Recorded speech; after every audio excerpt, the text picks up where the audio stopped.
Now at 4, a mistrial in the civil trial of disgraced former Clayton County Sheriff Victor Hill. A partial judgment was declared yesterday, so Hill has been ordered to pay at least $600,000 to Glenn Howell.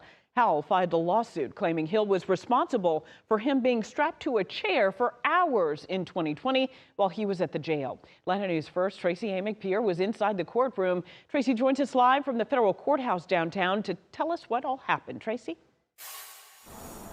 Well, in just the last 2 hours, the judge declared a mistrial after the jury could not agree on punitive damages. Now, they were deliberating on this all day, and they were even sending notes to the judge about being at an impasse.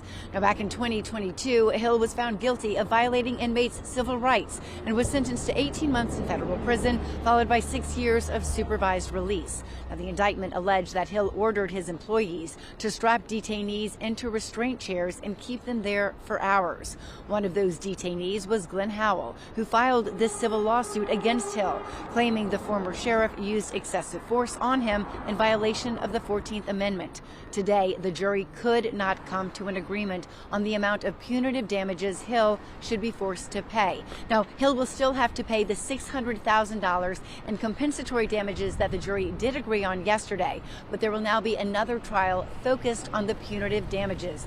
The judge says that trial will likely not happen until May. Reporting live from downtown Atlanta, I'm Tracy A. McPeer, Atlanta News First.